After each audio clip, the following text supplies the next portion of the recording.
2012 সালে আমার আব্বাকে নিয়ে গেছি আমি উমরা। তা আব্বা রাত্রে রমজান ছিল। আব্বা রাত্রে আমি বলতেছি আব্বা কি খাবেন, আব্বা কি খাবেন? আব্বা বলতেছে দেখ যদি পারস ইলিশ মাছ আর লতি পাঁচ নিয়ে চাইস, হোটেল থেকে খাবার নিয়ে আসতে হবে। তা আমি গেছি হোটেলে, জিজ্ঞেস করছি কি কি আছে, কয় ইলিশ আর লতি। তা আমরা আব্বার জন্য ইলিশ আর লতি নিয়ে আসছি। আমরা রুমে ছিলাম 6 জন, 4 জনে ইন্তেকাল হয়ে গেছে। আমি আছি, আমার এক ছাত্র আছে, ও আমেরিকা থাকে। আল্লাহ সবার কবরকে জান্নাতের টুকরো বানিয়ে দেন। তো আমি দরজা খুলতে খুলতে বলতেছি ফিহা মা তাস্তাহি আনফুসুকুম ওয়া ফিহা মা তাদদাউ। আব্বা কি ফাইসাস খান। আমার আব্বা ছিল একটা আলিয়া মাজার ভাইস প্রিন্সিপাল। আব্বার কবরকে আল্লাহ তাআলা জান্নাতের টুকরো বানিয়ে। তো ইব্রাহিম আসলামের এক দোয়া যদি এতটা বাস্তব হয়, এক শব্দই তো কোরআনের এক শব্দ, বলেন কোরআনের এক কি, এটা আমাদের জন্য ইনসা নয়, আমাদের জন্য আমল নয়, শুধু খবর। এটা কি, এটা খবর, আমাদের জন্য ইনসা নয়, আমাদের জন্য আমল নয়, আমাদের জন্য আদেশ নয়। শুধু আল্লাহ তাআলা একটা অতীত যুগের এক নবীর এক কথা বর্ণনা করেছেন। সেটা যদি আজকের পৃথিবীতে এতটা বাস্তব হয়, তাহলে পুরা কোরআন পৃথিবীতে আর আখিরাতে কতটা বাস্তবায়িত হবে। কি হয়, কথা দূরে অপ্রাসঙ্গিক হয়ে যাচ্ছে না? হযরত ওমর রাদিয়াল্লাহু তাআলা আল্লাহ নবী জিজ্ঞেস করলেন, ওমর তোমার কাছে কি আমি সবচেয়ে বেশি প্রিয়? বলে না, আমার জানের চেয়ে বেশি প্রিয় না।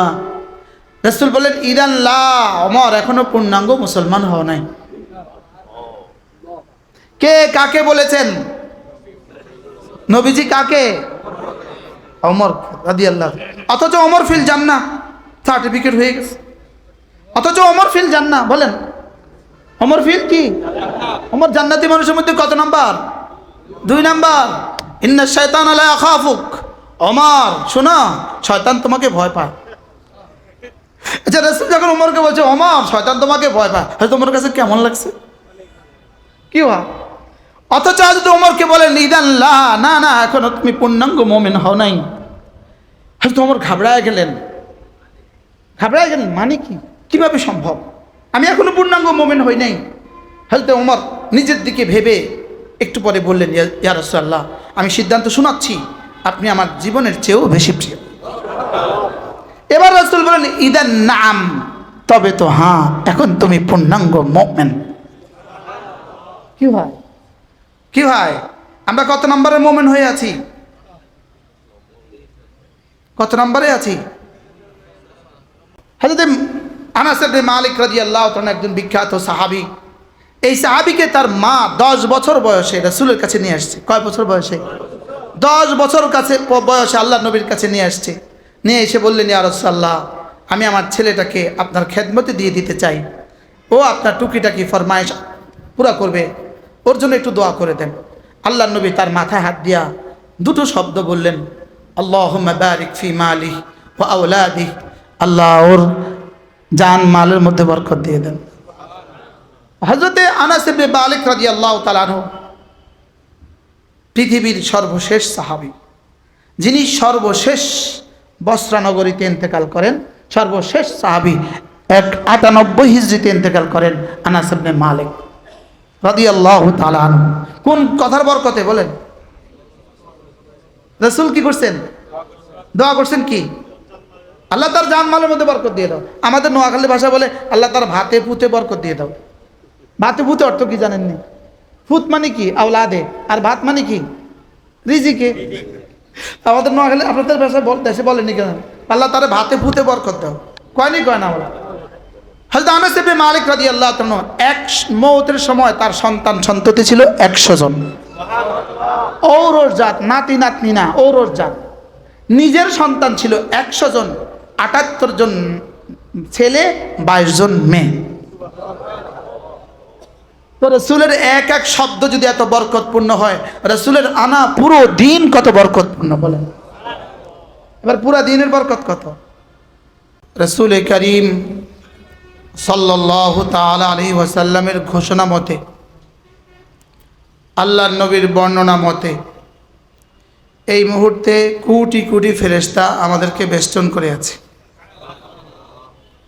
আল্লাহ তাআলার নবীর ঘোষণা মতে এই মুহূর্তে আরশে আজিম থেকে রহমতের ফোয়ারা আমাদের উপরে জারি হয়ে গেছে। আমাদের এক বুজুর্গ ছিলেন হযরত মাওলানা শাহ হাকিম মোহাম্মদ আখতার রাহিমাহুল্লাহ তাআলা। তিনি বলতেন যে আমি কসম খেয়ে বলছি এই মুহূর্তে আমাদেরকে রহমতের ফেরেশতা বেষ্টন করে আছে। মানে কসম খেয়ে বলার দুঃসাহস কেন করলেন? হাদিস যেহেতু বুখারী মুসলিম, সুবহানাল্লাহ, হাদিস যেহেতু কি বুখারী মুসলিম, তো রাসূল যা বলেছেন সত্য বলেছেন। তাহলে এই মুহূর্তে আমাদেরকে রহমতের ফেরেশতা বেষ্টন করে আছে এবং বেষ্টন করতে করতে বড় তাকিয়া থেকে আসমান পর্যন্ত ফেরেশতা পৌঁছে গেছে এবং একে অপরকে ডাকতেছে, হালুম্মা হালুম্মু ইলা হাজাতিকুম, হালুম্মু ইলা হাজাতিকুম, আসো আসো আসো, তোমরা যে মজলিস খুঁজে ফিরছ এই মজলিসটা বড় তাকিয়া দাখিল মাদ্রাসা মসজিদের সামনে পাওয়া গিয়েছে। ফেরেশতারা নাম ধরে ধরে ডাকে যে এখানে তোমরা যা খুঁজছো এখানে তা পাওয়া গেছে। তো আল্লাহ তাআলা জিজ্ঞেস করেন, ফেরেশতা বলো এখানে কি হয়েছে? রব জানে না, লেকিন এটাকে বলে তারিজ করা, এটাকে বলে ইশারা দিয়ে কোনো কিছু বুঝিয়ে দেওয়া। ওরা যা আগে বলেছে ওরাই শুধু তাসবিহ পড়বে, ওরাই শুধু তাকদীস বয়ান করবে, ওটার দিকে ইশারা করার জন্য এখন কি বলে, এই বলো এখানে কি হয়েছে। সুবহানাল্লাহ, রব জানেন না বলে, লেকিন এখন নতুন করে এটা জিজ্ঞেস করছেন কেন? ফেরেশতাদেরকে কি করার জন্য? তারিজ করার জন্য, অর্থাৎ ওদেরকে বুঝায় দেওয়ার জন্য, তোরা যা বলছস ওটা ঠিক না, আমি যেটা চাইছি সেটাই ঠিক। তো আল্লাহ তাআলা বলেন বলো এরা কি চায়, কি করে এখানে? তো ফেরেশতা বলে আল্লাহ অহুম ইউসাব্বিহুনাক, এরা আপনার তাসবিহ পড়ে, ওয়া ইয়াহমাদুনাক, এরা আপনার প্রশংসা করে, ওয়া ইউকাব্বিরুনাক, এরা আপনার তাকবীর বলে, ওয়া ইউহাল্লিলুনাক, এরা আপনার তাহলিল পড়ে। তো রব জিজ্ঞেস করেন ফাহাল রাআউনি, এরা কি আমাকে দেখেছে? বলে লা ইয়া রব্বানা, না দেখে নাই। আচ্ছা যদি দেখতো, ফাকাইফা লাউ রাআউনি, যদি দেখতো তাহলে কি করতো? যদি আমরা দেখতাম তাহলে কি করতাম বলেন? ফেরেশতা বলে আসাদ্দু তলাবা, আসাদ্দু তলাবা, আল্লাহ যদি আপনাকে তারা দেখতো আরো বেশি পাগল হয়ে তারা আপনার দিকে ছুটতে থাকতো। আল্লাহ তাআলা বলেন আচ্ছা বলো এরা আমার কাছে কি চায়? বলে আল্লাহ ওয়াহুম ইয়াসআলুনাকাল জান্নাহ, এরা আপনার কাছে জান্নাত চায়। আল্লাহ তাআলা বলেন ফাহাল রাআউহা, এরা কি জান্নাত দেখেছে? লা ইয়া রব্বানা, দেখেনি। যদি দেখতো আসাদ্দু হিরসা, আল্লাহ পাগল হয়ে জান্নাতের দিকে ছুটতে থাকতো। আচ্ছা বলো এরা আমার কাছে কি থেকে পানা চায়? বলে আল্লাহুম ইয়াস্তাজিরুনাকা মিনান নার, ওরা আপনার কাছে জাহান্নাম থেকে পানা চায়। বলে দেখেছে জাহান্নাম? না দেখে নাই। যদি দেখতো আসাদ্দু হারাবা, আল্লাহ জাহান্নাম থেকে পাগল হয়ে তারা পালাতে থাকতো। আল্লাহ তাআলা বলেন ফাশহাদু, তোমরা সাক্ষী থাকো, এরা যে জান্নাত চায় আমি তাদেরকে সে জান্নাত দিয়ে দিলাম, এবং এরা জাহান্নাম থেকে, যে জাহান্নাম থেকে তারা পানা চায় আমি তাদেরকে সেই জাহান্নাম থেকে নাজাতও দিয়ে দিলাম। ফাকালা মালাকুম মিনাল মালাইকা, ওখানে একজন ফেরেশতা, ইনি মনে হয় নোয়াখালীর হবে। কি হবে বল? মনে হয় নোয়াখালীর হবে। আমরা যেদিন এই হাদিস পড়ছি আমাদের প্রিয় ওস্তাদ খিরাম হুজুর আমাদেরকে এটা পড়িয়েছেন, তা আমি হুজুর আমার দিকে তাকায় কয় মনে হয় এই ফেরেশতা নোয়াখালীর হবে। আল্লাহ আমার হুজুরের হায়াতের মধ্যে বরকত দান করেন। হুজুর এখনো আছেন। আরেকদিন আরেক কথা বলছে, তোরা নোয়াখালী বড় উর্বর, তোরা নোয়াখালী বড় কি উর্বর, কয় যে নোয়াখালীর জমিন খালেদা জিয়াকে জন্ম দিছে এটা বড় উর্বর।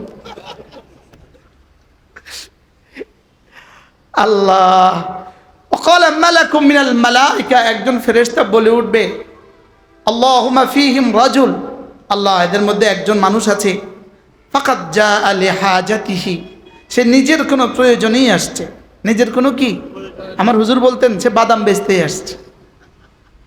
সে কি বেচতে আসছে বলে? সে বাদাম বেচতেই আসছে। ফাকাদ জাআ লিহাজাতিহি, সে নিজের কোনো প্রয়োজনে আসছে, তাকে কি করবেন? আল্লাহ তাআলা বলেন হুমুল কওমু লা ইয়াশকা জালিসুহুম, এরা আমার প্রিয় বন্ধুরা, এদের কাছে কেউ যদি বসে আমি তাকেও বঞ্চিত করি না। কি হয় বলেন? এই মজলিস দামি মজলিস না বেদামি মজলিস? এটা বড় দামি মজলিস। মাজলিসুল যিকরে মাজলিসুল মালাইকা, জিকিরের মজলিস সরাসরি ফেরেশতাদের মজলিস। এই মুহূর্তে রব্বে করিম আমাদেরকে নিয়ে গর্ব করছেন। এই মুহূর্তে রব্বুল আলামিন আমাদেরকে নিয়ে ফেরেশতাদের সাথে গর্ব করছেন। ইউবাহি বিহুল মালাইকা, রব আমাদেরকে নিয়ে ফেরেশতাদের সাথে গর্ব করছেন। দেখো ওরা কেন জমা হয়েছে, দেখো দেখো দেখো, দেখো ওরা কেন আসছে, দেখো ওরা আমার ভালোবাসায় ছুটে আসছে। এই জন্য মেরে ভাইও, জীবনের খোলাসা হলো তিন কথা। তিনটা কথা হলো জীবনের খোলাসা। বলেন তিনটা কথা জীবনের খোলাসা। বলেন তিনটা কথা হলো জীবনের খোলাসা। বলেন কয় কথা জীবনের খোলাসা?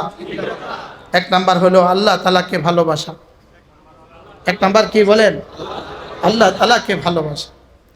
আল্লাহ তাআলা সমস্ত মাখলুকাত বানিয়েছেন, যাকে যেখানে বানিয়েছেন রব্বে করিম যাকে যে যোগ্যতা দিয়েই বানিয়েছেন, লেকিন কোনো মাখলুককে আল্লাহ তাআলাকে ভালোবাসার যোগ্যতা দেন নাই।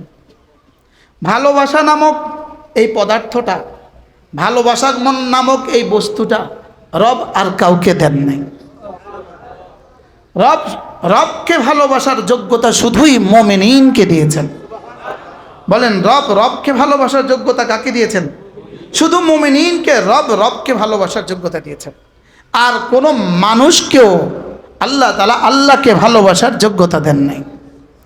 কোনো ইহুদি আল্লাহকে ভালোবাসা কি জিনিস জানে না, কোনো নাসারা আল্লাহকে ভালোবাসা কি জিনিস জানে না, কোনো বেঈমান আল্লাহকে ভালোবাসা কি জিনিস জানে না। আর মুমিনের জিন্দেগির বুনিয়াদ হলো আল্লাহ তাআলাকে ভালোবাসা। বলেন জিন্দেগির বুনিয়াদ কি? বলেন আল্লাহ তাআলাকে ভালোবাসা হলো জিন্দেগির কি? বুনিয়াদ। এজন্য সালাসাতুন ওয়াজাদু হালাওয়াতাল ঈমান, তিন দল মানুষ ঈমানের মজা পেয়ে গেল। তিন দল মানুষ ঈমানের কি মজা পেয়ে গেছে। ইমামে আজম আবু হানিফা রাহমাতুল্লাহ আলাইহি তো বলতেন, হালাওয়াতে ঈমান হলো মূলত এটা হিসি বিষয় নয়, এটা আকলি বিষয়। এটা পঞ্চ ইন্দ্রিয় অনুভব করার বিষয় নয়, এটা আকলের বিষয়, দিমাগের বিষয়। এটা জিহ্বা দিয়ে অনুভবের বিষয় নয়। বলেন এটা জিহ্বা দিয়ে কি নয়? এটা জিহ্বা দিয়ে অনুভবের বিষয় নয়, এটা হলো আকলি বিষয়, দিমাগের বিষয়। লেকিন ইমামে আজম আবু হানিফা রাহমাহুল্লাহ নিজের হৃদয়ে আল্লাহ তাআলা ভালোবাসা জিহ্বায় অনুভব করতেন। নিজের হৃদয়ে আল্লাহ তাআলা ভালোবাসা কি অনুভব করতেন? বলেন জিহ্বা দিয়ে অনুভব করতেন, জিহ্বা দিয়ে অনুভব করতেন, জিহ্বা দিয়ে অনুভব করতেন। আমরা স্বচক্ষে একজন মানুষ দেখেছি, আমি নিজ চোখে একজন মানুষ দেখেছি নিজের জিহ্বা দিয়ে এই ঠোঁটটা চাটে, সারাক্ষণ জিহ্বা দিয়ে উনি ওনার ঠোঁট চাটে। উনি পরবর্তীতে শাহাদাত বরণ করেছেন। আহত হওয়ার বেশ কিছুদিন পরে উনি শাহাদাত বরণ করছেন। উনি এই আহত হওয়া থেকে শাহাদাত পর্যন্ত উনি জিহ্বা চাটত। সুবহানাল্লাহ বলেন। কি বলছি বলেন তো, কি বলছি? কিছু বুঝেন নাই মনে আপনারা? কিছু বুঝছেন? কিল্লে চাটতো কোনছে? হ্যাঁ, জান্নাতের যে সুধা তাকে পান করানো হয়েছিল, তো উনি মনে করছিলেন উনি শহীদ হয়েই গেছে। এটা যেখানে লাগছে এটা চাটতে শুধু পেয়ালা তুলছিল আর কি, মনে হয় শুধু মনে হয় পেয়ালা তুলছিল আর আফগানিস্তানের জমিন। তো উনি পরবর্তীতে শাহাদাত বরণ করছেন। তো উনি এইভাবে এটা জিহ্বা চাটতেন। জিহ্বা কি করতেন বলেন? অর্থাৎ একটু লাগছিল আর কি জান্নাতের মজা। ফাজালে সাদাকাতের মধ্যে ঘটনাও আছে, হেকায়েতে সাহাবার মধ্যে ঘটনাও আছে। আর এটা হলো এই জামানার ঘটনা। ইমামে আজম আবু হানিফা রাহমাহুল্লাহ হৃদয়ের মজাকে জিহ্বায় অনুভব করতেন। সুবহানাল্লাহ। ঠিক যেমনিভাবে অজুর সময় গুনাহগুলো মুছে যায়। মাগরিবে কে বয়ান করছিল? আসেনি এখানে? কই এখন ওখানে কেন? আপনি এখানে সুন্দর বয়ান করছেন, আল্লাহ তাআলা কবুল করেন। মনে এখানে আসে, আল্লাহ তাআলা কবুল করেন। ইমামে আজম আবু হানিফা রাহমাতুল্লাহ যখন ওযু করতেন তখন দেখতেন চোখে ধোয়া সঙ্গে সঙ্গে যে চোখ দিয়ে গুনাহগুলো ঝরে যায় এটা তিনি দেখতেন। হাত দিয়ে যে গুনাহ ঝরে পড়ে এটা তিনি দেখতেন। পরে আল্লাহ তাআলার কাছে দোয়া করছেন যে আল্লাহ, আমার এটা আমার থেকে মুছে দেন। উম্মতের গুনাহগুলো আমার সামনে প্রকাশ পেয়ে যাচ্ছে, উম্মতের গুনাহ আমার সামনে কি হয়ে যাচ্ছে, প্রকাশ পেয়ে যাচ্ছে। তো আল্লাহ তাআলা পরে তার এই কারামতকে মুছে দিলেন, আল্লাহ তাআলা বন্ধ করে দিলেন। এজন্য জীবনের মূল বিষয় হলো আল্লাহ তাআলাকে ভালোবাসা আর আল্লাহ রাসূলকে ভালোবাসা। বলেন আল্লাহকে, আবার বলেন আল্লাহকে, আল্লাহ রাসূলকে ভালোবাসা। সালাসাতুন ওয়াজাদু হালাওয়াতাল ঈমান, তিন দল মানুষ ঈমানের মজা পেয়ে গেছে। কান আল্লাহু ওয়া রাসূলুহু আহাব্বা ইলাইহি মিম্মা সিওয়াহুমা, যার কাছে আল্লাহ তাআলা এবং তার রাসূলের ভালোবাসা সবচেয়ে বেশি। আমাদের কাছে কি আল্লাহ রাসূলের ভালোবাসা সবচেয়ে বেশি? আমরা তো সবাই বলবো জি, লেকিন হযরত ওমর জি বলেন নাই, তিনি বলছেন জি না। হযরত ওমর বলছেন কি, কিন্তু আমিও বলবো জি, আপনিও বলবেন জি। আর হযরত ওমর বলেন না, আমার কাছে আল্লাহ রাসূল আমার জীবনের চেয়ে বেশি না। রাসূল জিজ্ঞেস করলেন ওমর, মাশাআল্লাহ ডাক্তার মহিউদ্দিন আসছেন, মাশাআল্লাহ কত দূর থেকে আসছে, কি নাম? করিম ভাই। ডাক্তার সাহেবের নাম কি? নুরুল করিম। মহিউদ্দিন মাশাআল্লাহ। হযরত ওমরকে রাসূল জিজ্ঞেস করলেন, ওমর আমি কি তোমার কাছে তোমার জানের চেয়ে বেশি প্রিয়? হযরত ওমর তো ওমর, আমরা যদি হইতাম কি বলতাম? অবশ্যই। আর সাহাবা ছিলেন আশাদ্দুহুম তাকাল্লুফা, সাহাবা ইকরামের হৃদয়ে যা ছিল মুখে তাই ছিল। হৃদয়ে যা ছিল বলেন, মুখে কি ছিল? তাই ছিল। হৃদয় একরকম মুখে আরেক রকম, এরকম ছিল না। হৃদয়ে যা ছিল মুখে তা। হয়তো তোমার ভেঙে যাবে, ভেঙে যাবে, ভেঙে যাবে, ভেঙে যাবে, ভেঙে যাচ্ছে যাচ্ছে যাচ্ছে, কিছু একটু নিচে জানে। আল্লাহ, ও ইয়া তো খুঁটি তো ইয়ার উপরে না, গাড়ানো নাই তো, ফ্লোরের উপরে। আল্লাহ সাহায্য করো, ইনশাআল্লাহ। পড়তে থাকলে হুলস্থুল করে না, আস্তে বসে যাবে, অসুবিধা হবে না ইনশাআল্লাহ। কি বলছি জানি, সাহাবা ছিলেন আশাদ্দুহুম তাকাল্লুফা, হৃদয়ে ছিল তাকাল্লুফ কম ছিল। কি ছিল বলেন? আমরা যে যেমন তাকাল্লুফি করি, দেখেন না, কাপড়ে চোপড়ে তাকাল্লুফি করি না, টুপিতে তাকাল্লুফি করি, জামায় তাকাল্লুফি করি। সাহাবা ইকরাম এমনটি ছিলেন না, সহজ সরল অনাড়ম্বর। পৃথিবীতে এর চেয়ে সুন্দর কোনো জামাত ছিল না। সুবহানাল্লাহ। আর তো মনে হয়ে গেছে, আরেক কথা মনে হয়ে গেছে। হযরত ওমর রাদিয়াল্লাহু তাআলা আনহু একবার আল্লাহর নবী হযরত সিদ্দিক আকবরকে জিজ্ঞেস করলেন, আবু বকর বলো তো তোমার কাছে কোন জিনিস সবচেয়ে বেশি প্রিয়? তোমার কাছে কোন জিনিস সবচেয়ে বেশি প্রিয়? হযরত আবু বকর জবাবে বললেন, ইয়া রাসূলুল্লাহ আমার কাছে তিনটা জিনিস সবচেয়ে বেশি প্রিয়। সাহাবী তিনি যেমন একক, তার প্রিয় বস্তু একক। আবু বকরের মতো যেমন কোনো পৃথিবীতে কেউ নাই, আবু বকরের প্রিয় বস্তুর মোকাবেলায়ও পৃথিবীতে কোনো প্রিয় বস্তু নাই। সারা দুনিয়ার সব মানুষ প্রিয় বস্তু মিলা যদি এক জায়গায় জমা করে, সিদ্দিক আকবরের প্রিয় বস্তু তার চেয়ে বেশি প্রিয়। আর এটা আমাদের কারোর পক্ষে আর সম্ভব না। এটা দুনিয়াতে আর কোনো মুসলমানের পক্ষে কি না বলেন, কোনো মানুষের পক্ষে এটার উজুদ আর সম্ভব না। তবু হযরত আল্লাহ নবী জিজ্ঞেস করলেন, আবু বকর বলো তোমার কাছে সবচেয়ে প্রিয় বস্তু কি? তো তিনি জবাবে বললেন, আন নাজরু ইলা ওয়াজহিক, আপনার চেহারার দিকে তাকিয়ে থাকা আমার কাছে দুনিয়াতে সবচেয়ে প্রিয়। এই প্রিয় বস্তু আমাদের কাছে এখন যদি হয়, বাস্তবতা হবে? এটা কি রাসূলের দিকে তাকানো কি এখন আমাদের পক্ষে সম্ভব?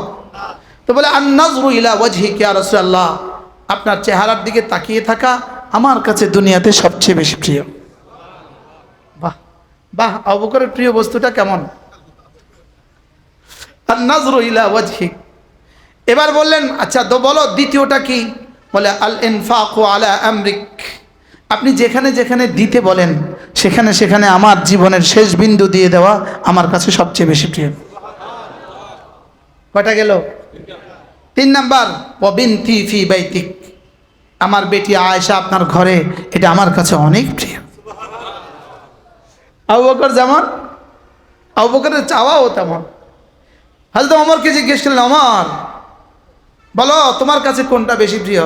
হযরত ওমর 1 নাম্বার জবাব দিলেন, ইয়া রাসূলুল্লাহ পুরাতন কাপড় পরা আমার কাছে সবচেয়ে বেশি প্রিয়। আজীব প্রিয় বস্তু। প্রিয় বস্তু কি আজীব? পুরাতন কাপড়, আমাদের কারো পুরাতন কাপড় পরা প্রিয় বস্তু? ইয়া রাসূলুল্লাহ, পুরাতন কাপড় পরা আমার কাছে বেশি প্রিয়। দুই নম্বর কি? আল আমরু বিল মারুফ। তিন নম্বর কি? আন-নাহী আনিল মুনকার। সুবহানাল্লাহ। ইয়া রাসূলুল্লাহ, আমরু বিল মারুফ আমার কাছে পৃথিবীতে সবচেয়ে বেশি প্রিয়, নাহী আনিল মুনকার আমার কাছে সবচেয়ে বেশি কি? সবচেয়ে বেশি প্রিয়। হযরত ওসমানকে বললেন, ওসমান তোমার কাছে সবচেয়ে প্রিয় কি বলো? বলে, ইয়া রাসূলুল্লাহ, রাতের অন্ধকারে তেলাওয়াত আমার কাছে সবচেয়ে বেশি প্রিয়,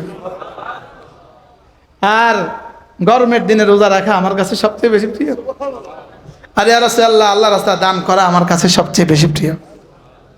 সাহাবাদের প্রিয় বস্তুগুলো কেমন প্রিয় বলেন? এই ছিল সাহাবাদের কি বস্তু? প্রিয় বস্তু। কি বলছিলাম? হযরত ওমর রাদিয়াল্লাহু তাআলা আনহু, হযরত ওমর রাদিয়াল্লাহু তাআলা আনহু রাসূল করিম সাল্লাল্লাহু তাআলা আলাইহি ওয়াসাল্লাম জিজ্ঞেস করলেন, ওমর, আমি কি তোমার কাছে সবচেয়ে বেশি প্রিয়? জবাবে কি বললেন? না। আশ্চর্য কথা। আমরা হলে কি বলতাম? ফজর না পড়লেও বলতো জি অবশ্যই। যদি ফজর নাও পড়ে তারপরেও কি বলবে বলেন? জি অবশ্যই। না, সাহাবা ইকরামের দিলে যেটা ছিল জবানে সেটা ছিল, আর জবানে যেটা ছিল দিলে সেটা ছিল। জবান আর দিল মিল ছিল বলেন। এজন্য ওয়াকুনু মা'আস সাদিকিন। আশ্চর্য কথা হইল, ওয়াকুনু মা'আস সাদিকিনের মূল তর্জমা কি? আসল তর্জমা কি? সালাসাতুম মিনাল মুখাল্লাফিন, ওই তিনজন সাহাবী যারা খায়বরের যুদ্ধে, যারা কি তাবুকের যুদ্ধে যায় নাই, খায়বর না তাবুক, তাবুকের যুদ্ধে যারা যায় নাই, ওই তাবুকের কেলায় তাবুকে যাওয়ার সৌভাগ্য আমার হয়েছে। তাবুকের যেই কুয়া, যেই কুয়াতে রাসূল সাল্লাল্লাহু তাআলা আলাইহি ওয়াসাল্লাম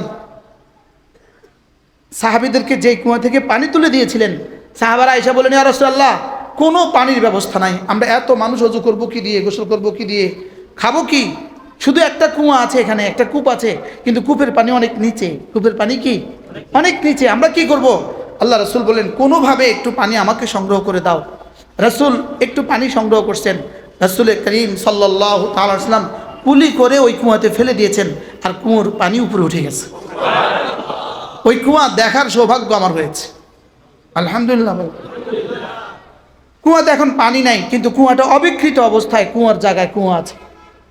পাশের দেয়াল, যেই দেয়ালটা ছিল ওই দেয়াল এখনো অবিকৃত অবস্থায় আছে। ওই দেয়ালের গায়ে একটা হাদিস লেখা আছে। ওই দেয়ালের গায়ে কি লেখা আছে বলেন? একটা হাদিস লেখা আছে। হযরত মুআজ ইবনে জাবাল রাদিয়াল্লাহু তাআলাকে আল্লাহর নবী বললেন, মুআজ, যদি তুমি আমার পরে বেশি দিন জীবিত থাকো, অনেক দিন জীবিত থাকো, লারা আইতা তাবুকা জিনানা, তুমি তাবুককে দেখবা বাগানে বাগানে ভরা। তাবুক ছিল শুধু পাহাড়, শুধু পাহাড়, শুধু পাহাড়, আর আজকের তাবুক হলো শুধু সবুজ, শুধু সবুজ, শুধু সবুজ।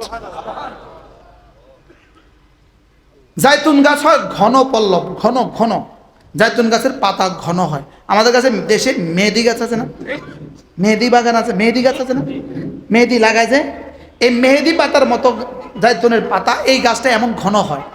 আর এই পাতা জায়তুনের বাগান, এমন কোনো বাড়ি নাই যেখানে জায়তুনের দু চারটা গাছ নেই, শুধু জায়তুনে ভরা। লালা আইতা তাবুকা জিনানা, তুমি তাবুককে দেখবা বাগানে বাগানে ভরা। সুবহান। আমি একদিকে হাদিসের দিকে তাকিয়েছি, আরেকদিকে তাবুক শহরের দিকে তাকিয়েছি। রাসূল যা বলেছেন সত্য বলেছেন। সুবহান। সাদ্দাকতা ইয়া রাসূলুল্লাহ, বারবার উচ্চারিত হয়েছে, সাদ্দাকতা ইয়া রাসূলুল্লাহ। ওগো আল্লাহর নবী, আপনি যা বলেছেন সত্য বলেছেন। রাসূল যাকে যা বলেছেন তা সত্য। সুবহানাল্লাহ। হযরত আনাস ইবনে মালিক রাদিয়াল্লাহু তাআলা একজন বিখ্যাত সাহাবী।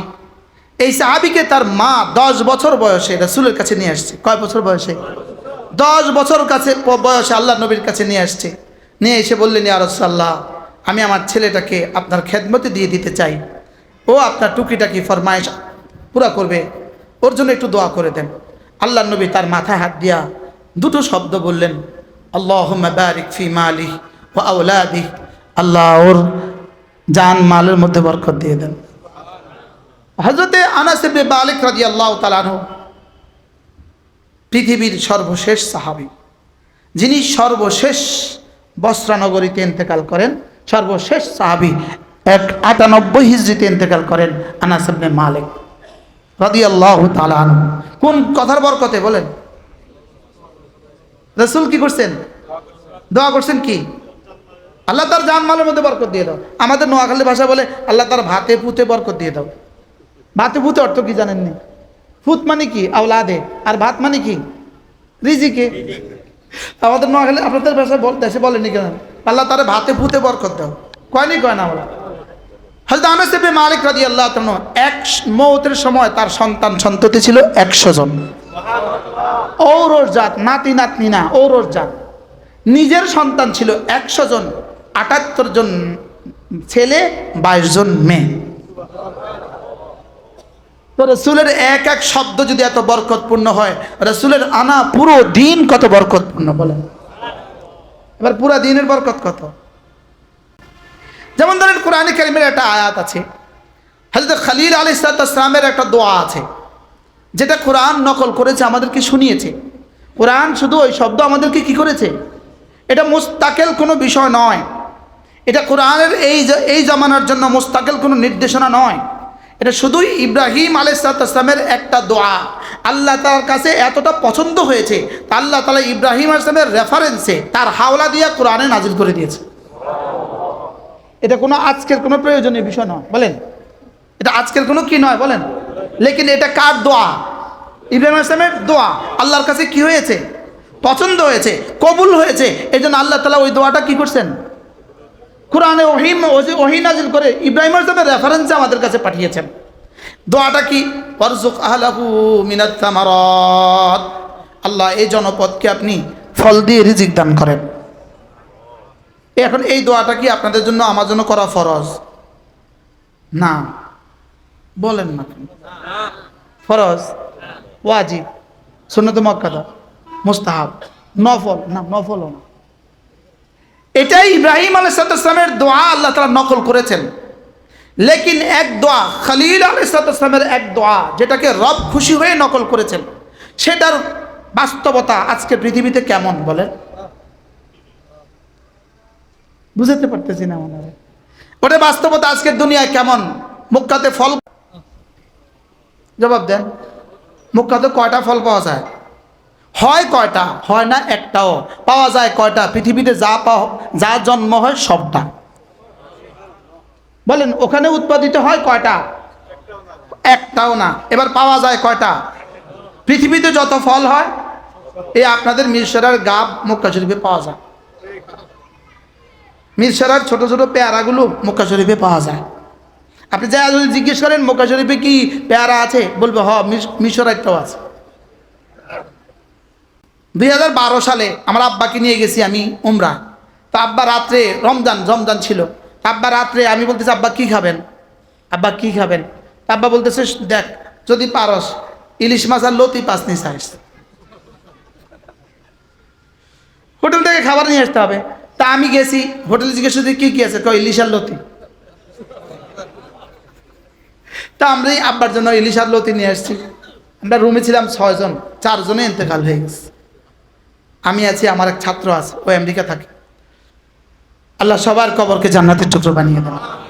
তো আমি দরজা খুলতে খুলতে বলতেছি ফিহা মা তাস্তাহি আনফুসুকুম ওয়া ফিহা মা তাদউ। আব্বা কি ফাইসাস খান? আমার আব্বা ছিল একটা আলিয়া মাজার ভাইস প্রিন্সিপাল।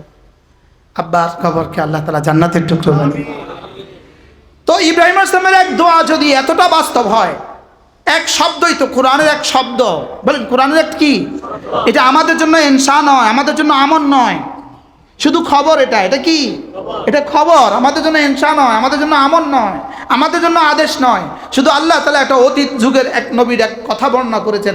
সেটা যদি আজকে পৃথিবীতে এতটা বাস্তব হয়, তাহলে পুরা কোরআন পৃথিবীতে আর আখিরাতে কতটা বাস্তবায়িত হবে? কি হয়?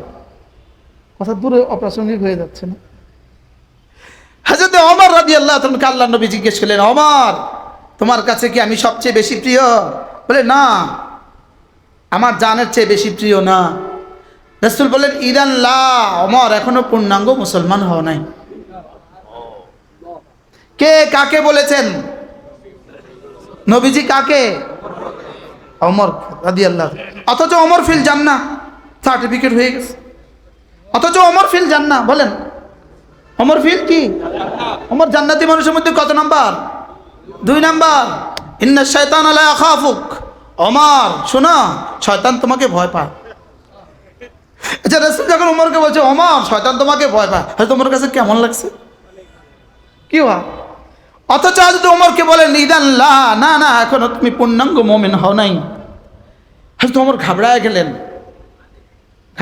মানে কি? কিভাবে সম্ভব? আমি এখনো পূর্ণাঙ্গ মুমিন হই নাই। হযরত ওমর নিজের দিকে ভেবে একটু পরে বললেন, ইয়া রাসূলুল্লাহ, আমি সিদ্ধান্ত শোনাচ্ছি, আপনি আমার জীবনের চেয়েও বেশি প্রিয়। এবার রাসূল বলেন ইদান নাম, তবে তো হ্যাঁ, এখন তুমি পূর্ণাঙ্গ মুমিন। কি হয়? কি হয়? আমরা কত নম্বরের মুমিন হয়ে আছি? কত নম্বরে আছি? বিখ্যাত সাহাবী হযরত আব্দুল্লাহ ইবনে সালাম রাদিয়াল্লাহু তাআলা, আব্দুল্লাহ ইবনে সালাম, কি নাম বলেন? রাদিয়াল্লাহু তাআলা আনহু। এই সাহাবী ইহুদি থেকে মুসলমান হয়েছেন। ইহুদি ধর্মের উপরে উটের গোশত খাওয়া হারাম ছিল। কি ছিল? উটের গোশত খাওয়া কি ছিল?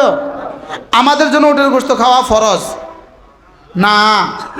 আমাদের জন্য উটের গোশত খাওয়া ফরজ না, ওয়াজিব, সুন্নাত মুআক্কাদা না, মুস্তাহাব না, নফল না, শুধু কি জায়েজ, হালাল। যেটা খেলে সওয়াব হবে না, না খেলে গুনাহ হয় না, এটার নাম হলো হালাল। বলেন হালাল কি? খাইলে সওয়াব হয় না, এটার নাম কি? এটা মুতাসাবি বাইনাত তরকে ওয়াল আমাল, এটা যারা করা না করা বরাবর, এটাকে বলে হালাল। হালাল মানে কি বলেন? করা না করা কি? করলে কি হয় না? সওয়াব হয় না, না করলে কি হয় না? কই মাছ খাওয়া হালাল, খাইলে সওয়াব হয়, না খাইলে গুনাহ হয়। এই তো বুঝছে। হযরত আব্দুল্লাহ ইবনে সালাম রাদিয়াল্লাহু তাআলা কিসের গোশত খেতে পারতেন না? ওটের গোশত। আমাদের উপরে হালাল না হারাম? হালাল। ওয়াজিব না ফরজ না নফল? কিচ্ছু না, জায়েজ। লেকিন হযরত আব্দুল্লাহ ইবনে সালাম ওটের গোশত খেতে পারতেন না। খেতে পারতেন না কেন? জীবন ভর না খেতে না খেতে একটা কি লাগে? ছক লাগে। আপনাদের দেশে এটা কি কয়?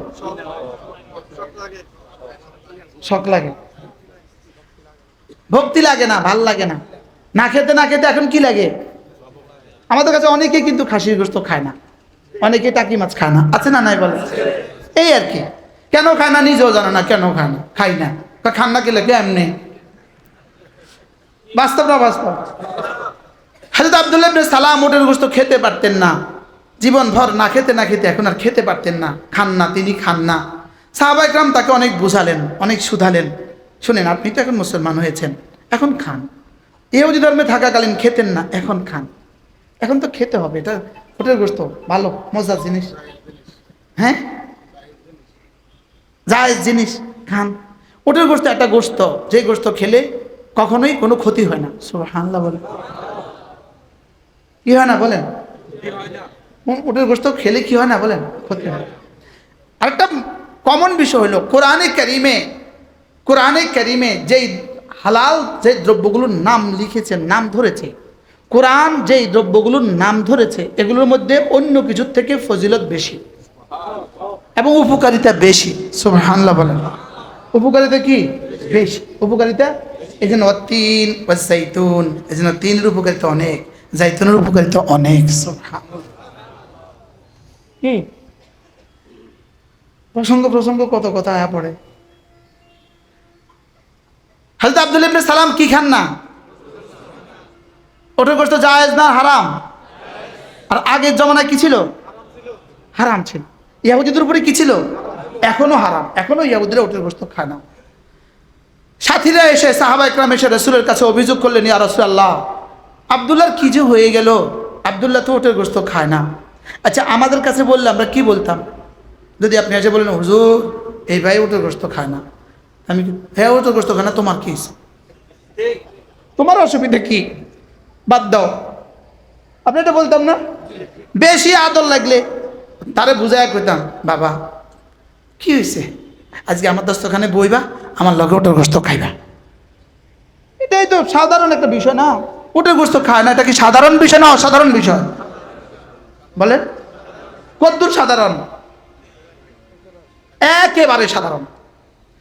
লেকিন রসুল যে রসুল, ওমা ইয়ানতিকু আনিল হাওয়া, যিনি যে নিজের থেকে জীবনে কিছু বলেন না। আমাদের নবী যদি জীবনে নিজের থেকে কিছু বলেন নাই, নিজে থেকে এই কথা কেমনে বলবেন? এই আমার সাথে বসো খাও, এটা তো নিজের থেকে বলতে পারেন না। সুবহানাল্লাহ, এতটুকু কথাও রাসূল জীবনে কখনো নিজের থেকে বলেননি। ওমা ইয়ানতিকু আনিল হাওয়া ইন হুয়া ইল্লা ওয়াহয়ুন ইউহা।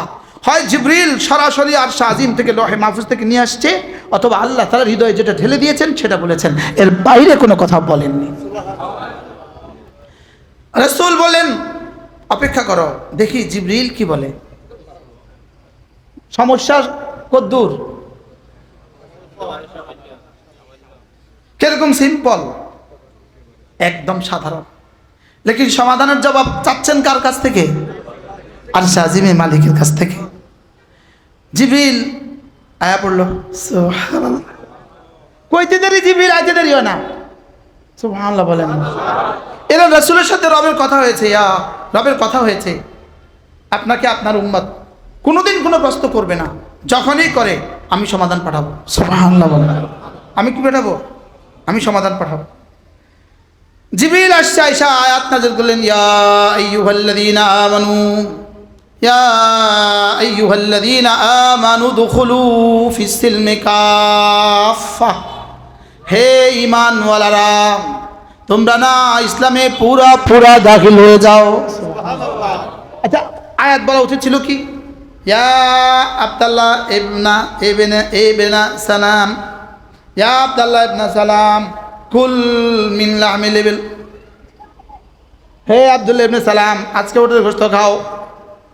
সমস্যা কি ছিল বলেন? আর কয়জন মানুষের সমস্যা ছিল? এখন সমাধান দিচ্ছে কি?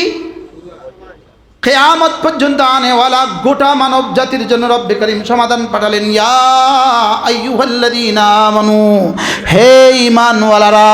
সুবহানাল্লাহ। যারা নিজেদেরকে মুমিন বলে দাবি করো তারা, যারা না 7টা বিষয়ের উপর ঈমান আনছো তারা, আমানতু বিল্লাহি, বলেন আমানতু বিল্লাহি ওয়া মালাইকাতিহি ওয়া কুতুবিহি ওয়া রুসুলিহি ওয়াল ইয়াউমিল আখির ওয়াল কদরি খাইরিহি ওয়া শাররিহি মিনাল্লাহি তাআলা ওয়াল বা'থি বা'দাল মাউত। যারা এই 7টা বিষয়ের উপরে যারা ঈমান এনেছো, আল্লাহর উপরে যারা বিশ্বাস করেছো, রাসূলদের উপরে বিশ্বাস করেছো, ফেরেশতাদের উপরে বিশ্বাস করেছো, তারপরে কি কিয়ামতের উপরে বিশ্বাস করেছো, তাকদীরের ভালো মন্দের উপরে বিশ্বাস করছো, আর কি পুনরায় জীবিত হওয়ার উপরে যারা বিশ্বাস করেছো, যারা এই 7টা বিষয়ের উপরে বিশ্বাস করেছো, তোমাদেরকে বলছি শুনো, উদখুলু ফিস সিলমি কাফা, ইসলামে পুরা পুরা পুরা পুরা দাখিল হও। ইসলামে কি? কে কাকে বলেছেন? রব আমাকে বলেছেন। রব কাকে বলেছেন? আমরা না ছোটবেলা বাংলাতে প্রশ্ন লিখতাম, কে কাকে বলেছে? আমিও এখন ওই প্রশ্ন করছি আপনাদের, কে কাকে বলেছে? বলেন রব আমাকে বলেছে। রব কাকে বলেছে? উদখুলু ফিস সিলমি কাফা, পুরা পুরা দাখিল হও, পুরা পুরা দাখিল হও, পুরা পুরা দাখিল হও। আব্দুল্লাহ ইবনে সালামের সমস্যা কি ছিল? এখন আমাদের সমস্যা কয়টা? আমাদের সমস্যা কয়টা? কোন একজন একজন করে কোন আমাদের সমস্যা কয়টা? হ্যাঁ,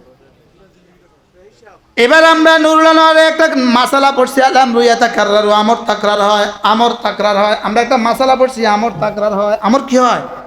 আমর তাকরার হয়। এর অর্থ কি? আমর তাকরার অর্থ কি? আমর তাকরার হয় অর্থ হলো ওই আমরের মামুরি বিটা আদায়ের ওয়াক্ত যখনই আসে, মামুরি বি আদায়ের ওয়াক্ত যখনই আসে, অর্থাৎ ওই আদিষ্ট বস্তুটা আদায় করার সময়টা যখনই আসে, সঙ্গে সঙ্গে আর সাজিন থেকে এলান হয়, ওই এলানটা আবার হয়, আবার হয়। সুবহানাল্লাহ। এটা হলো আমর কি হয়? এবার বলেন তো, উদখুলু ফিস সিলমি কাফা, এটা কবার তাকরার হইতেছে? উদখুলু ফিস সিলমি কাফা, এটা তাহলে কতবার তাকরার হইতেছে? 1 নাম্বার। কতবার তাকরার হয়েছে? 2 নাম্বার। এটা কখন তাকরার হইতেছে?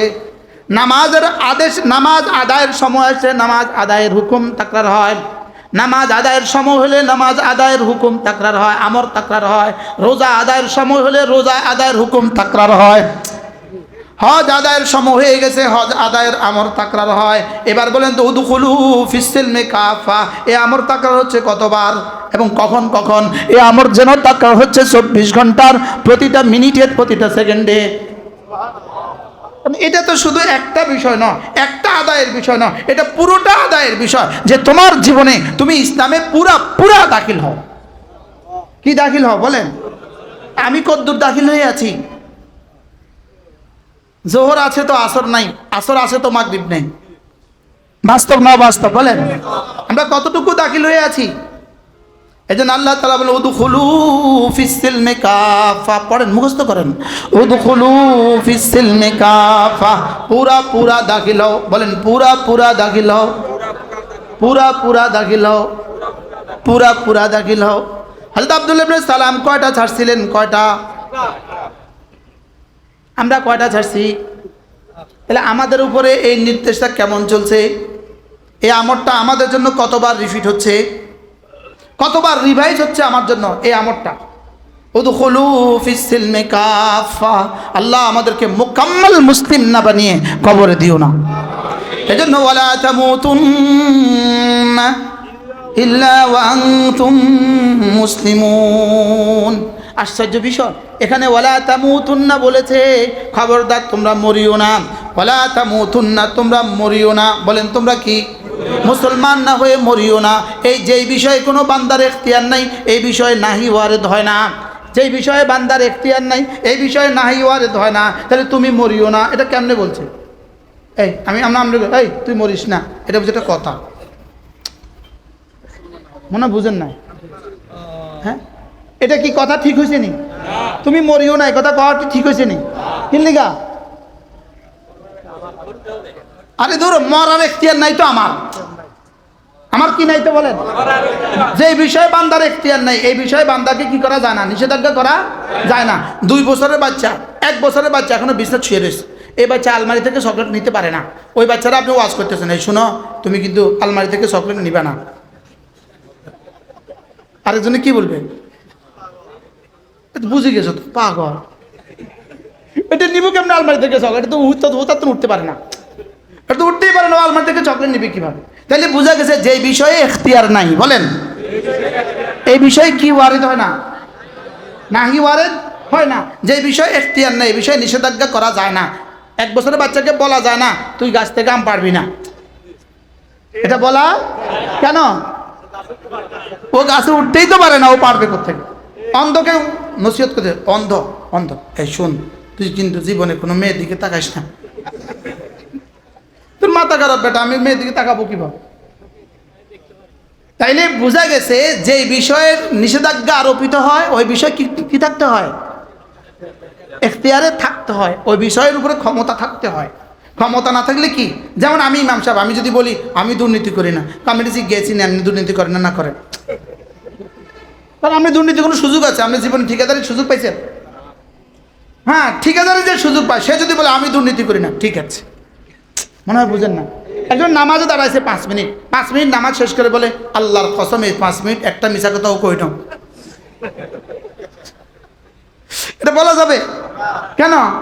মিশা কথা কওয়ার জায়গা, কথা কওয়ারই জায়গা না, মিশা কথা কওয়ার জায়গা করতে।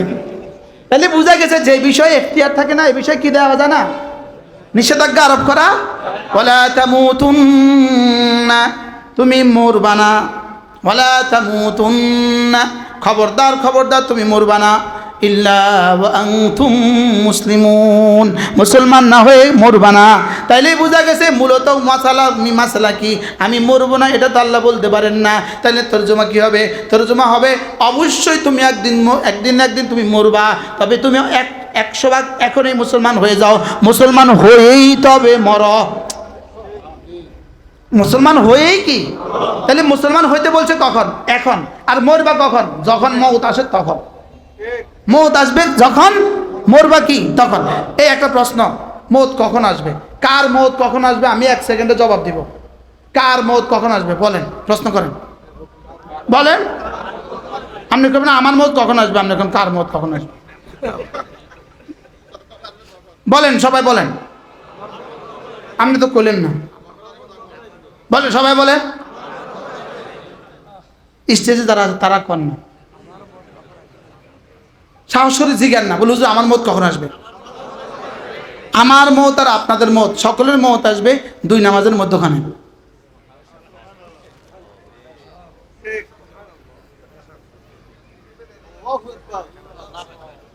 কখন আসবে না বলেন, এই আপনার মত কখন আসবে? সুবহানাল্লাহ বলেন, বলেন কার মত কখন আসবে বলেন। প্রত্যেকের মত দুই নামাজের মধ্যখানে আসবে। সুবহানাল্লাহ বলেন। হয় জোহর আর ফজরের মধ্যে, জোহর আর ফজর আর জোহরের মধ্যখানে, অথবা জোহর আর আসরের মধ্যখানে, অথবা আসর আর মাগরিবের মধ্যখানে, অথবা মাগরিব আর এশার মধ্যখানে, অথবা এশা আর ফজরের মধ্যখানে।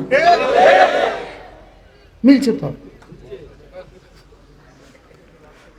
হ্যাঁ, হুজুর বলতেছে জব সঠিক। কি ভাই আমাদের মত আসবে কখন বলেন? এই জন্য কোন নামাজ আমার জীবনের শেষ নামাজ জানা নাই, এই জন্য আমার জীবনে কোনো নামাজ ছেড়ে দেওয়ার সুযোগ নাই। কি ভাই জীবনে কোনো নামাজ আমার শেষ করার কি নাই বলেন, ছেড়ে দেওয়ার সুযোগ নাই। কেন? আমার দুই নামাজের মধ্যখানে কি আসবে? তো কোন নামাজ আমার জীবনের শেষ নামাজ আমার তো জানা নাই, এই জন্য আমার কোনো নামাজ ছাড়ার সুযোগ নাই। আমি একবার হযরত নানুপুরি রহমতুল্লাহ আলাইহির রুমে গেছি, হুজুর একা ছিলেন, একা, আর আমি ঢুকছি, আমি দাঁড়ায় রয়েছি জানালার পাশ দিয়ে, হুজুরের এই পাশে একটা জানালা ছিল দক্ষিণ পাশে, তো এখানে আমি জানালার ধরে দাঁড়ায় রয়েছি, হুজুর বসা। আমি বলছি হুজুর নামাজে দিল লাগে না, নামাজে কি লাগে না, দিল লাগে না। হুজুর হুজুরের মতো ওয়াজ করছেন, বলছেন, আমরা পরে কিতাবে পেয়ে গেছি। হুজুর বলতেছে প্রত্যেক নামাজকে জীবনের শেষ নামাজ মনে করবা। এটা তো পরে আমরা কিতাবে পাইছি, হাদিস তো আছে, কিন্তু এই শব্দ এক শব্দ আমার কানে বাজে যে প্রত্যেক নামাজকে জীবনের শেষ নামাজ মনে করবা। বলেন প্রত্যেক নামাজকে জীবনের কি, প্রত্যেক নামাজ জীবনের শেষ নামাজ। আচ্ছা আমি আমার প্রতিটা ঘন্টাকে যদি জীবনের শেষ ঘন্টা মনে করি, তো কোন ঘন্টা আমার নাফরমানি হবে, কোন ঘন্টা আমার গুনাহ হবে? প্রতিটা মিনিটকে যদি শেষ মিনিট মনে করি, কোন মিনিটে গুনাহ হবে? প্রতিটা সেকেন্ডকে যদি শেষ সেকেন্ড মনে করি, কোন সেকেন্ডে গুনাহ হবে? প্রতিটা নিঃশ্বাসকে যদি শেষ নিঃশ্বাস মনে করি, তো কোন নিঃশ্বাসে গুনাহ হবে? এই জন্য আমি একটা স্লোগান দিই, ইমান রাখো বিশ্বাসে, নামাজ রাখো অভ্যাসে, জিকির রাখো নিঃশ্বাসে। আর কিছু বাকি আছেন? ফেসবুকে টাইম কই, জিকির তো আমার নিঃশ্বাসের কাম। সুবহানাল্লাহ। কি ভাই এই জিকির কি নিঃশ্বাসের ইবাদত না ঘন্টার ইবাদত? আজীব না? যেমন বিশ্বাস তো হয় না, আপনাকে বিশ্বাস হয় না? হয়, কেমনে হবে? আমি প্রমাণ দিই, দেখেন। সুবহানাল্লাহ কয় নিঃশ্বাস? জিকির কিসের ইবাদত বলেন? বুঝে গেছে, জিকির কিসের ইবাদত? এবার কোন নিঃশ্বাসের ইবাদত? এক একজন কোন না কোন নিঃশ্বাসের ইবাদত? আবার কো শেষ নিঃশ্বাস? প্রতিটা নিঃশ্বাসের ইবাদত। সুবহানাল্লাহ। এই প্রতিটা নিঃশ্বাস করতে করতে এক সময় শেষ নিঃশ্বাস, তো শেষ নিঃশ্বাসে যদি জিকির বের হয়, তাহলে ঈমান রাখো বিশ্বাসে, আমানতু বিল্লাহি ওয়া মালাইকাতিহি ওয়া কুতুবিহি ওয়া রুসুলিহি ওয়াল ইয়াউমিল আখির ওয়াল কদরি খাইরিহি ওয়া শাররিহি মিনাল্লাহি তাআলা ওয়াল বা'থি বা'দাল মাউত। এতদিন বলতাম শুধুই শব্দ বলতাম না, শুধু শব্দের নাম ঈমান নয়। জবানে যখন বলছি এটা তখন ঈমান হয় নাই, জবানে যেটা বলেছি এটা হয়ে গেছে ইসলাম, হৃদয়ে যেটা ওটার নাম ঈমান। বলেন ঈমান হলো শিকড়, ইসলাম হলো গাছ, ইখলাস হলো ফল। ঈমান হলো শিকড়, ঈমান হলো শিকড়। তাহলে ঈমান ভিতরেরটা না বাইরেরটা? এবার মুখে বলবো ভিতরে বসাইতে হবে, মুখে বলবো এখানে বসাইতে হবে। এই ধান গাছ যখন লাগায় গাছটা কোথায়, শিকড়টা কোথায়? তো বুঝছে মাশাআল্লাহ। হ্যাঁ, শিকড় কোন জায়গায়? এবার একজনে এভাবে রাখা দিল, জমিনের উপরে এমনি রাখা দিল, হবে? কি করতে হবে? সুবহানাল্লাহ। হ্যাঁ, শিকড় কোথায় দিতে হবে? গাছটা কোথায়? আবার পড়েন আমানতু বিল্লাহি, সব চোখ বন্ধ করেন, ভিতরে ঢুকান, ভিতরে ভিতরে ভিতরে। আমানতু বিল্লাহি ওয়া মালাইকাতিহি ওয়া কুতুবিহি ওয়া রুসুলিহি ওয়াল ইয়াউমিল আখির ওয়াল কদরি খাইরিহি ওয়া শাররিহি মিনাল্লাহি তাআলা ওয়াল বা'থি বা'দাল মাউত। কিছুটা কি ভিতরে শিকড় গেছে মনে হয়? হ্যাঁ, আগের বারের মোকাবেলা দ্বিতীয়বার একটু বেশি গেছে, তৃতীয়বার আর একটু বেশি গেছে, এখনো যায় না, এখনো 100 ভাগ যায় নাই। বুঝেন না কথা? এখনো কি যায় নাই বলেন? 100 ভাগ ভিতরে গেলে বাহিরের গাছটা সতেজ হবে, তরুতাজা হবে। এটা 100 ভাগ ভিতরে গেলে বাইরেরটা 100 ভাগ হবে। এটা 100 ভাগ ভিতরে গেলে বাইরেরটা কি হবে? উদখুলু ফিস সিলমি কাফা। এটা পুরা ভিতরে ঢুকাও, আগে ঈমান পুরা ভিতরে ঢুকাও। এজন্যই তো 5 ওয়াক্ত নামাজের জন্য ওযু করার পরে কেউ যদি কালিমা শাহাদাত পড়ে, জান্নাতের 8টা জান্নাতের সবগুলো দুয়ার রব তার জন্য খুলে দেয়। আমরা আগে তরজমা কি করতাম হুজুর? আগে তরজমা করতাম 1 জান্নাতের 8 দুয়ার, 1 জান্নাতের 8 দুয়ার। এখন তরজমা করতে হবে 8 জান্নাতের সব দুয়ার। বেশ কম আছে না নাই মাওলানা? আবওয়াবুল জান্নাতি তামানিয়াতে, 8টা জান্নাতের সবগুলো দুয়ার। সুবহানাল্লাহ বলেন। 8 জান্নাতের কি? তাহলে ওযুর শেষে কি পড়া? কালিমায়ে শাহাদাত বলেন। ওযুর শেষে কালিমায়ে শাহাদাত পড়া। আমাদের নুরানি বাচ্চারা পারে না? পারে না? পারে না? পারে না? তা আপনাদের বাচ্চাদেরকেও যদি নুরানি পড়াবার সৌভাগ্য হয়, ওরাও পারবে। আমাদের নুরানি বাচ্চারা 3 বছর পড়ার পরে পড়তে পারে 2 রাকাত নামাজে 60টি মাসআলা। পারে না? পারে না বলেন? হ্যাঁ, ঢাকা ইউনিভার্সিটি থেকে যায় জিজ্ঞাসা করেন না, এই কে পারো 2 রাকাত নামাজে 60টি মাসআলা? পারবে। ওখানে যারা নুরানিতে পড়ে গেছে তারা পারে। ওখানেও কিছু ছেলে আছে যারা কি পড়ে গেছে, ওরা কি করবে? ওরা পারবে। আমার তো মাঝে মাঝে ডলের আগে নুরানি মাসাদ খেলে ফোলা ভাইনি কইয়া বই, হুজুর আপনি তো বড় বক্তা সাহেব, 60টা মাসালা কম চাই। আল্লাহ, ওরা যে সুন্দর করে 99টা নাম পারে, আমরা কি পারবো এভাবে? নুরানি কি দিলেন আল্লাহ তাআলা। আল্লাহ তাআলা কারি বেলা ইচ্ছা হুজুর কবরকে জান্নাতের টুকরো বানিয়ে দেন। হযরত কারি বেলা ইচ্ছা হুজুর রহমতুল্লাহি আলাইহি আমাকে অনেক স্নেহ করতেন। তা আমি একবার হুজুরকে বলছি যে আমাকে একটু পড়ায়া দেন। তো হুজুর আমাকে সূরা ইয়াসিনের 1 মুবিন পড়ায়া দিয়েছেন। আমি বলছি হুজুর আমি এই জন্য পড়ছি, রব যদি আপনাকে হাসরের ময়দানে বলে যে যাও তোমাকে মাফ করে দিলাম, তুমি তোমার ছাত্রদেরকে নিয়ে যাও, তো আমিও দাঁড়াবো, আমি কালকে লাইনে দাঁড়াবো। গতকালকে এক আল্লাহর বান্দা আলেমী দ্বীন, 94 বছর বয়স, ঢাকা এক মাদ্রাসায় পড়াইতেন, এক মসজিদ ইমাম ছিলেন, এখন দেশে চলে আসছে, অবসর, বুড়ো। উনি আইসা বলতেছে হুজুর আমি অমুকের হাতে বায়াত হয়েছি, আমি অনেকের হাতে বায়াত হয়েছি, কেউ এখন জীবিত নাই, হুজুর আপনি আমাকে বায়াত করায় নেন। তো ওনার এই বুজুর্গদের তালিকা শুনেই আমি আমার মাথা ইয়ে হয়ে গেছে, এত বড়দের সোহা উনি পাইছে, উনি আমার হাতে বায়াত হতে চাইতেছে। তো আমিও সাধারণভাবে যেখানে সেখানে যাই বায়াত করি না, বায়াত করতে হলে আমাদের সদনপুরে যেতে হবে, ইসলামী মজলিসের পরে বায়াত করি। কিন্তু এই মুরব্বী তো জীবনে যেতে পারবে না, পারবে? এতটা বুড়ো, এতটা। তো পরে আমি তাড়াতাড়ি হাত দিয়া তাড়াতাড়ি ওনাকে ইস্তেগফার পড়িয়ে দিয়েছি। আমি বলতেছি আমি আপনাকে বায়াত করলাম এই শর্তে, আল্লাহ যদি আপনাকে মাফ করে দেয় আপনি বলবেন যে আল্লাহ ওকেও মাফ করে দেয়। কি হয়? আমাদের একজন প্রিয় ওস্তাদ ছিলেন, আমাদের মেজবা সাহেবের ওস্তাদ, আমার ওস্তাদ ফতেপুর হুজুর রহমতুল্লাহ আলাইহি, বড় বুজুর্গ ছিলেন, বড় আল্লাহওয়ালা ছিলেন। তো হুজুরে একদিন আমারে ডাকছে, আমি কিন্তু সবকে হুজুরের কাছে ক্লাস করি নাই, হুজুরের সবকে হুজুরের কাছে আমি কি পড়ি নাই, সবক পড়ি নাই। হুজুর একদিন আমাকে ডাকছে হুজুর রুমে নিয়ে, বলছে মোস্তাক ফজরের পরে আমার রুমে একটু আইসো। তো গেছি, হুজুরে একটা কিতাব লয়ে বলতেছে এটা খোলো। খুলছি, তো হুজুর বলতেছে আমি তোমার একটু পড়ায় দিই। হুজুরের কথা বলছে, তাই বলছে হুজুর অবশ্যই পড়ায় দেন। আর হাসরের মধ্যে না আমি কমু আল্লাহ হুজুরকে মাফ করে দিয়েছেন, হুজুর যতজনে পড়াইছে সবারই মাফ করে দেন, তা আমারও মাফ করে দেন। অভিব্যক্তি আর কি, অভিব্যক্তি। হুজুর কোন প্রসঙ্গ ছিল জানি, ভুলে গেছি। আর জান্নাত এখনো ওটের গোস্তের মধ্যে আছে। আমরা ওটের গোস্ত থেকে তো জান্নাতে চলে গেছি। আর জান্নাতের সব দুয়ার খোলা, বলেন আবার বলেন, নাকি এক জান্নাতের 8 দুয়ার খোলা? ক দুয়ার? আর জান্নাতের সব দুয়ার খোলা।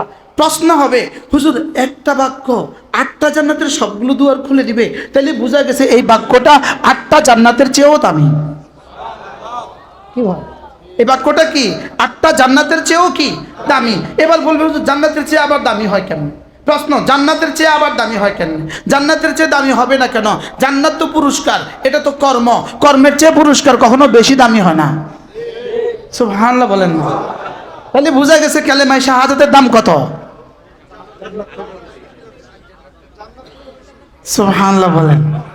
আশহাদু আল্লা ইলাহা ইল্লাল্লাহু ওয়া আশহাদু আন্না মুহাম্মাদান আবদুহু ওয়া রাসূলুহু। পড়বো তো? আহ আহ আহ রাসূল করিম সাল্লাল্লাহু তাআলা আলাইহি ওয়াসাল্লাম ইরশাদ করেন, আমার উম্মতরা শোনো, তোমাদের মধ্যে কেউ যদি প্রতিদিন 5 ওয়াক্ত নামাজের পরে আয়াতুল কুরসি পড়ো, 5 ওয়াক্ত নামাজের পরে আয়াতুল কুরসি পড়ো, আল্লাহর নবী বলেন লাম ইয়ামনাহু আন দুখুলিল জান্নাতি ইল্লাল মাউত, মৃত্যু ছাড়া তাকে জান্নাতে যেতে আর কেউ বাধা দিবে না। তার আর জান্নাতের মধ্যে পার্থক্য শুধু মৃত্যুর নদী। চট্টগ্রাম আর কক্সবাজারের মধ্যে পার্থক্য শুধু কর্ণফুলী নদী। কুমিল্লা ঢাকার মধ্যে পার্থক্য শুধু মেঘনা নদী। আপনি আর আমি আর জান্নাতের মধ্যে পার্থক্য শুধু মৃত্যুর নদী। শুধু মধ্যখানে মৃত্যুর নদীটা আছে, নদীর পাড়ে জান্নাত, নদীর পাড়ে আমরা। সুবহানাল্লাহ বলেন। হ্যাঁ, যদি দুনিয়াতে কোনো তরতিব থাকতো, সিস্টেম থাকতো, তাইলে বলে দিত এরা দুনিয়াতেই জান্নাতে ঢুকে যাবে।